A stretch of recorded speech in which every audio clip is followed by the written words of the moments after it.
Hai, kembali lagi di Kacamata Ari, ruang inspirasi dari para praktisi. Saya lagi di CMC dan tamu spesial kita, inisiator, pelopor, dan champion dari CMC 3 Warna. Siapa lagi? Kita ketemu Pak Sap. Yo. Terima kasih banyak waktunya. Terima kasih Mas Ari, sama-sama. Kesulitan banget nih Pak Sap. Ya. Saya bisa jalan-jalan dan bisa ngobrol sama Sap. Ah. Thank you banget. Saya pengen teman-teman tuh banyak ya dari Kacamata Ari. Saya suka bawain ini kan, bawa ini sebagai apa namanya teman-teman yang apa namanya cerita tentang apa sukses story lah boleh saya bilang. Bagaimana Pak Sap bisa ceritain nggak tuh awal mulanya terinisiatif begini tuh gimana? Karena saya dengar pernah justru awalnya apa ya ada kegiatan-kegiatan yang merusak gitu ya. Iya. Ya, ini Mas Ari ya. Berangkat dari keprihatinan bersama, keprihatinan saya pada waktu itu di mana tempat ini sudah acak adul ya, semuanya rusak gitu ya. Karena pembabatan 98 itu dan alih fungsi lahan di 98 itu musim moneter tuh. Moneter krisis, sama itu, Mas. krisis ekonomi. Iya, krisis ekonomi, terus kemudian saat itu kan ada reformasi politik ya, krisis politik betul, ya. Betul, bersamaan politik. setelah itu. Nah, itu kan beruntun itu. Dan itu di mana-mana di Indonesia alam lagi jadi korban. Jadi korban, betul. Gitu. Terus rusak deh sebagian. Betul, ini rusak. bentuknya apa? Masif itu.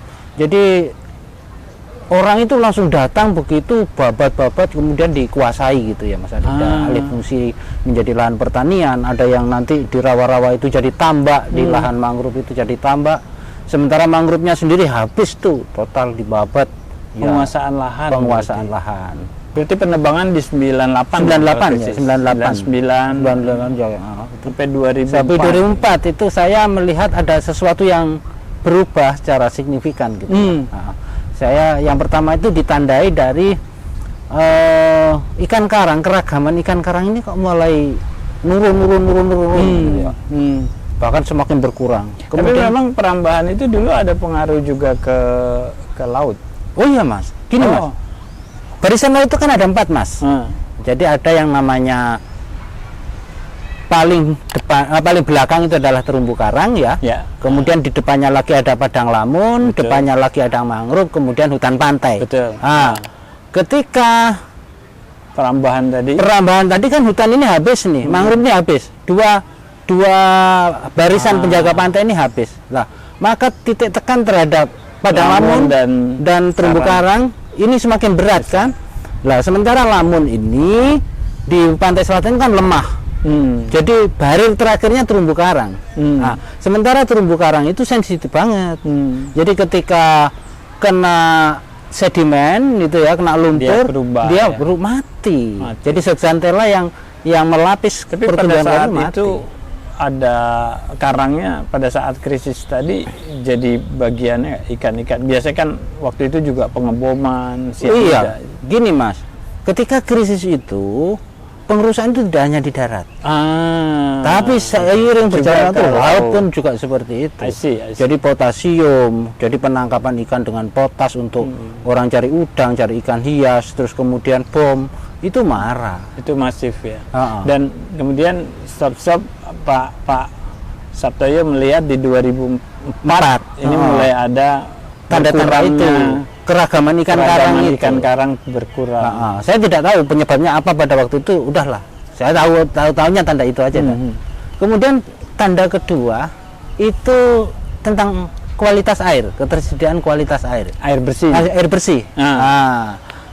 Di kampung atas itu rumah saya, itu kan di kampung atas. Ya kalau saat itu kemarau 2-3 bulan berebut air itu udah biasa lah kalau di kampung atas. Tapi yang paling saat itu membuat kami tidak biasa itu di bawah. Ketika hujan 1 hari itu bisa 2-3 hari air itu nggak ngalir. Nah, saya tanya nih pada penjaga air, Mas, kenapa airnya nggak ngalir gitu ya? Loh Mas, itu loh di Sendang sumbernya mata airnya itu keluar lumpur, jadi kita nggak berani narik gitu ya. Wah, Jadi kalau lagi ada banjir berarti dia kemasukan.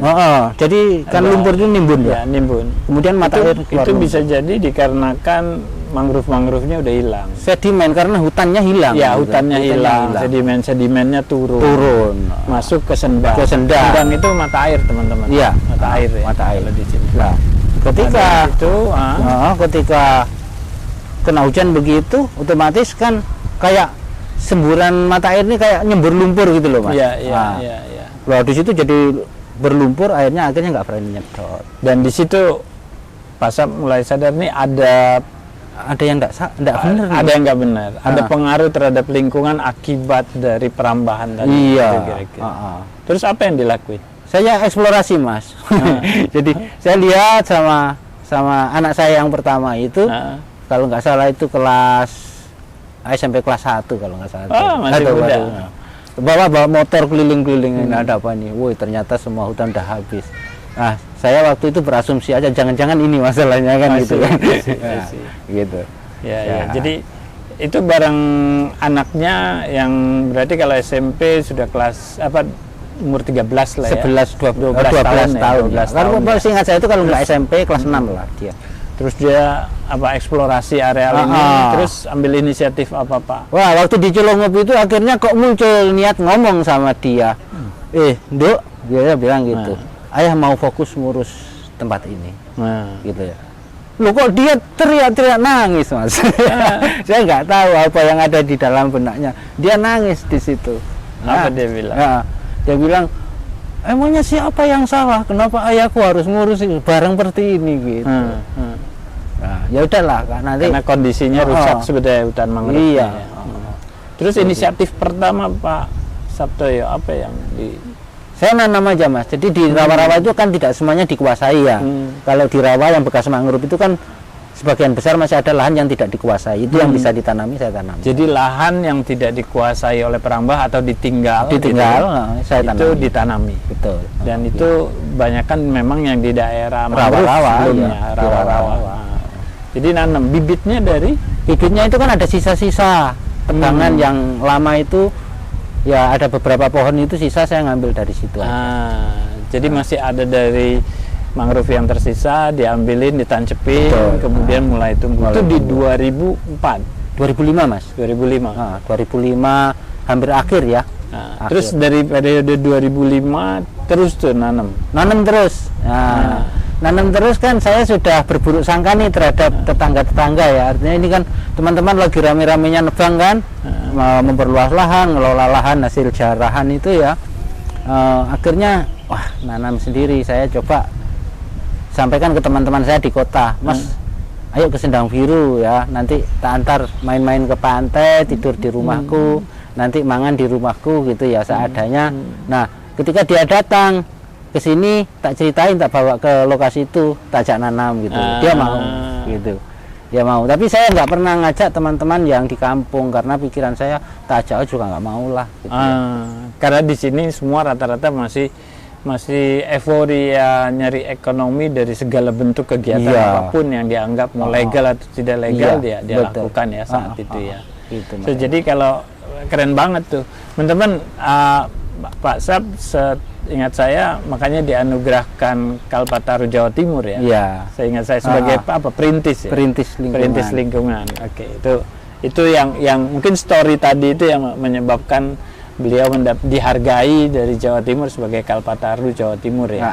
Ya. Terus Pak Sap itu kan di era 2004 sampai 2011 sampai 2011 nanam terus. Iya, ya nanam cuman gini, Mas, sisa-sisa waktu yang ya suka-suka gitu loh. Jadi kita nggak punya planning, nggak punya apa, ada waktu kosong, hati lagi suka mau nanam gitu aja. Niatnya ya tanam aja gitu ya. Kita tanam aja karena saya menganggap ya saya mau nanam di hutan, semuanya udah digarap. Terus sementara kerusakannya itu, jangan ini aja deh yang bisa ditanami gitu aja. Mana yang tersedia niatnya untuk dihijaukan kembali. Iya. Lah. Dan selama kurun waktu itu hasilnya lumayan. Ya. Itu kan lumayan ya, 2004 sampai 2011 berarti ada 7 tahun. 7 tahun, tapi nggak banyak, Mas. Yang bisa saya tanami sendiri paling-paling ya dapat kalau 10 atau 12 hektar lah ya, sampai 10 hektar. Nah, Oh 10 besar hektar. itu, banyak juga lah dalam 7 tahun itu. Tapi tumbuh bagus. tumbuh bagus ya. Tumbuh bagus ya. Dengan niat bagus biasanya Iya. Mas Saf, ya. Tumbuh bagus. Iya. Terus dari di era itu, ini kan sekarang udah masuk pariwisata ya. Nah, Saya nggak tahu. Jadi kalau waktu itu sih nggak pernah kepikir pariwisata dong. enggak, saya nggak mikir soal pariwisata.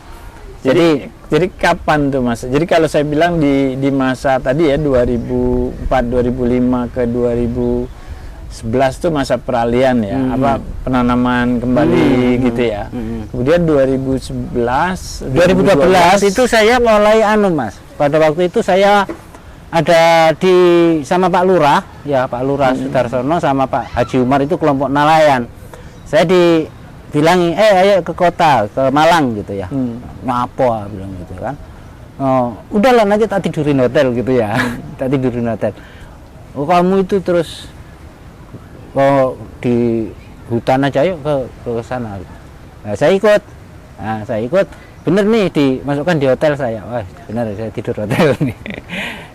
Ternyata di hotel itu ada pelatihan gitu ceritanya.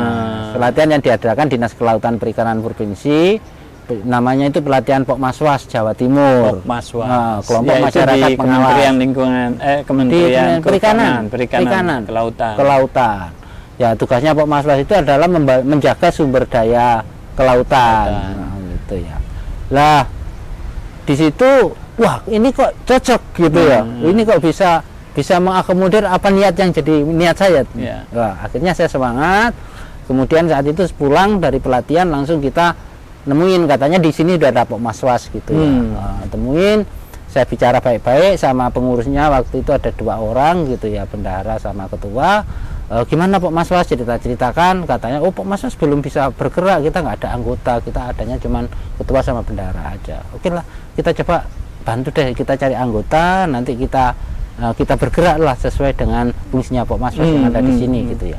Nah, saya itu sekitar 3 bulan keliling-keliling cari anggota, dapat 25 orang Mas. Wah, hebat. Ya, 25 orang ya, dengan berbagai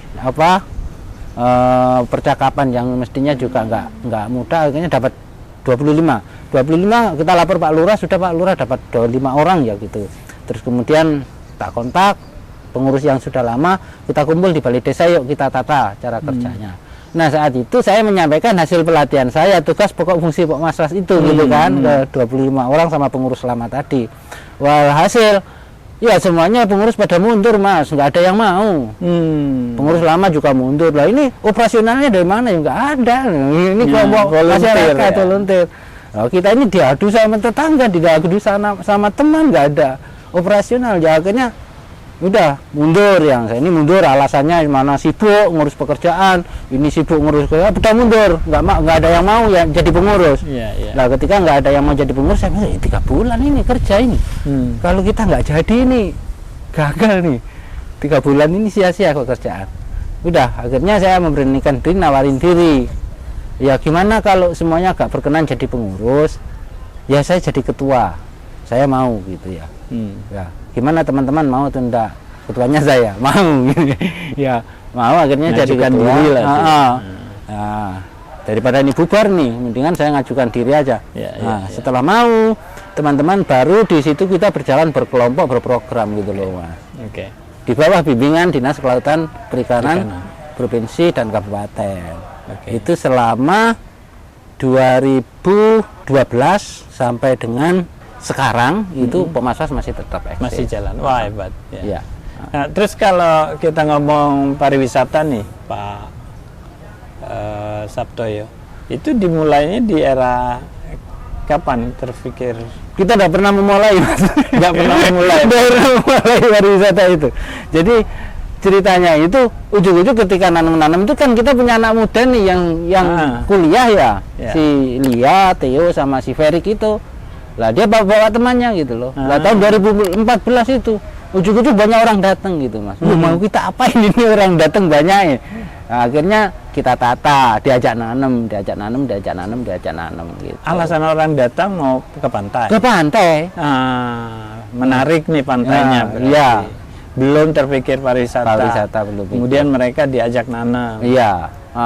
Terus Terus kemudian karena orang datang nanem ya, kita yang bibit kita siapin diajak nanem gitu ya. Lah lama-lama ini tanaman mereka mati semua. Mati semua. Lah saya dikomplain sama anggota. Loh Pak, kalau begini ya hancur kita. Kita ini bibit susah-susah bibitnya mati semua.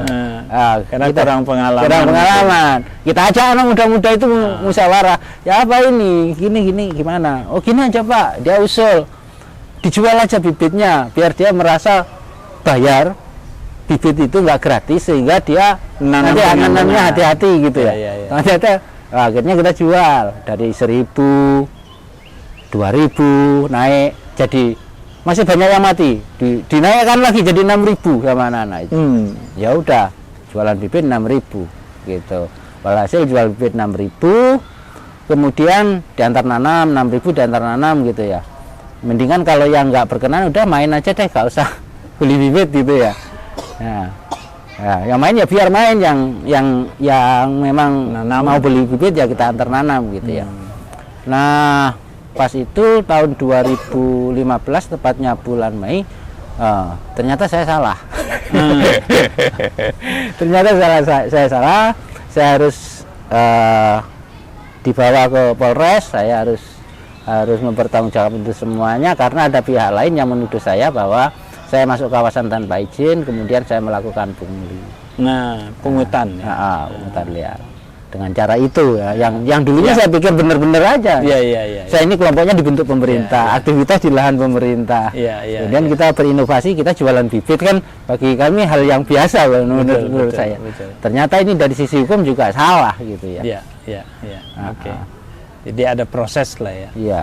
Terus Pak Sap itu kan sekarang ini kan kalau saya lihat udah CMC 3 warna boleh dibilang terkenal ya dari sisi pengelolaan. Di mana pengelolaannya cukup baik. Saya pengen banget nih ngobrol sama Mbak Lia ya. Jadi Mbak Lia yang banyak ngatur itu ya. Iya.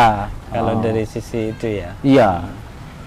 Jadi tapi Pak Sap tuh dulu dukung banget Mbak Lia. Iya. Buat ya bagaimana dia ngambil ketika gonjang-ganjing ini dia mengambil sikap resign kuliah Mas. Oh gitu. Iya. Aduh, saya sebagai orang tua wah ini dilema juga nih. Jadi kuliah semester 3 dia mundur. Karena permasalahan ini sudah benar-benar saya ini kan orang nggak telaten administrasi, nggak telaten data. Lah dia memandang itu adalah penting dan itu tidak mungkin bisa saya lakukan. Saya mau gaji orang dengan cara apa gitu ya. Kita nggak ada pendapatan dari situ. Ya, akhirnya dia mengambil keputusan saya kuliah cukup, saya mau keluar, saya pulang, saya bantu ayah. Karena nggak bisa ayah kerja terus begitu gitu.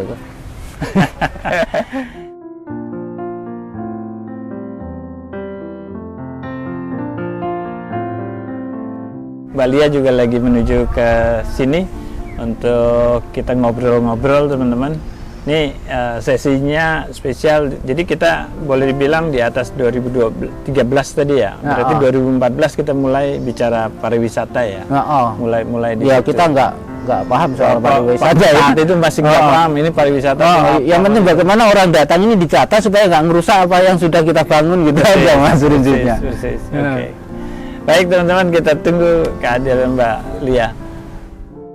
Baru kita ketemu, lalu kami baru tahu kalau yang kami lakukan itu prinsipnya adalah ekoturism, ekowisata. Awalnya untuk melindungi pekerjaan aja Mas itu. Prinsipnya pokoknya gimana orang datang nggak ngerusak tanamanku.